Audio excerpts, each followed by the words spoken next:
I'm a Brazilian guy, 20 years old today, but around 12 when this story happened. It was just a normal school day. Boring subjects, annoying people. You know, the usual. I come from a good family with somewhat good financial situation.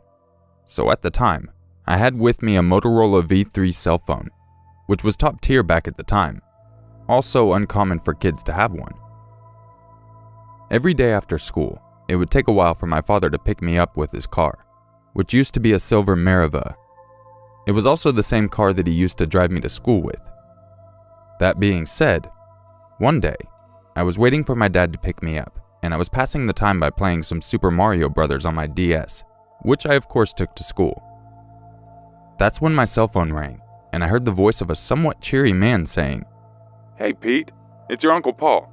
I'm here to pick you up for your dad. Come outside." And I simply answered with, "Okay," and left through the gate. The thing is, it was still early. Way earlier than my dad usually picks me up. When I thought about that, I went back inside and waited for another call. And it came fast. "Where are you?" the man asked. I replied with, "Yeah, I don't see you." and he sighed on the other side, giving me instructions. "I'm with the same blue Corolla that I dropped you off in today this morning, Pete. Come on," he said, and hung up. He was getting impatient.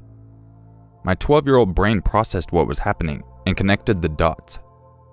I had no uncles with a name that started with P. They were all A's. Also, it couldn't be my mom's brother because he's been dead for a long time now. The last thing was that nobody called me Pete, an American nickname, except for my family, those being brothers, sisters, and my parents.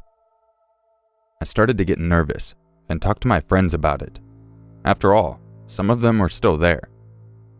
Basically, all they said was, "Yeah, tell him to go F himself." Now, I'm not one that likes to cuss, so I went to the principal for help. On my way there, the man calls again, and I pick up. This time he was angry. "Why the hell are you taking so long, you son of a bitch? Blue Corolla, are you brain dead? Get out here with that stupid video game of yours." And then he hung up. I instantly froze. Thoughts rushed through my head such as, "They're trying to kidnap me. Is this real?" And so on. I started running to the principal's office. I was getting nervous and I called my dad, who answered quickly. I took a deep breath as to not seem scared. "Dad, did you by chance send someone named Paul to come here and pick me up?" I asked, my heart pounding, waiting to hear what I already assumed. And that's what I got.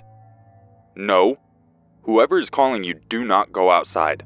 I'll be right there," he said, and hung up.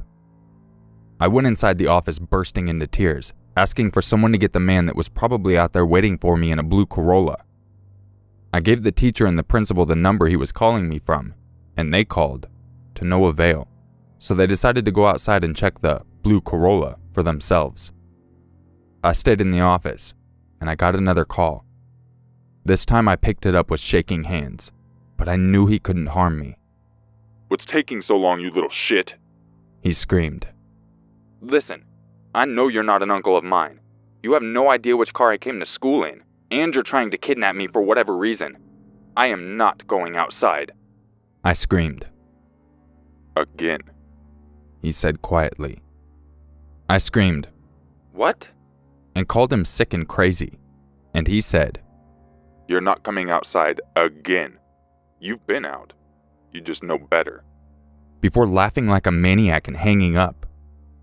I held my phone in my hand and stared at nothingness for a while, until the teacher and the principal came back saying there was no such blue Corolla outside.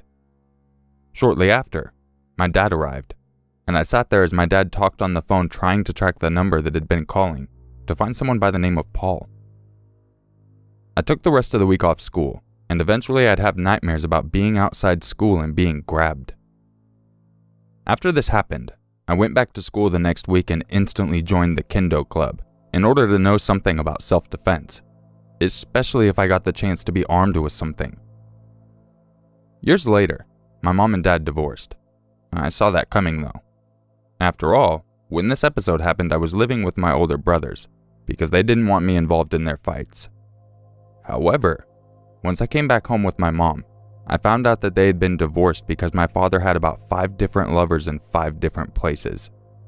And one of them even called my mom saying, "You won. I tried everything to keep him from me, but you won." Or at least that's what my mom says. I wonder, could all this kidnap story be part of a scheme that one of these lovers had to steal my dad from us? If it was, then that just makes me more uncomfortable knowing a human being is capable of probably killing a kid for whatever they want. Good thing is today that I'm 20 years old, a teacher, and a regional champion of Kendo, and I have never heard of Paul ever again. But I still wonder what would have happened to me if I didn't have the sense to go back inside and keep looking for him.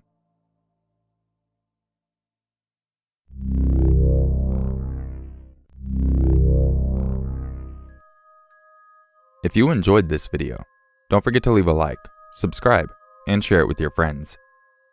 If you would like a chance to have your story featured in an upcoming video, make sure you email it to yourmaker6260@gmail.com.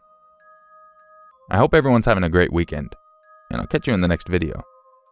And just remember, it's always scarier if it's true.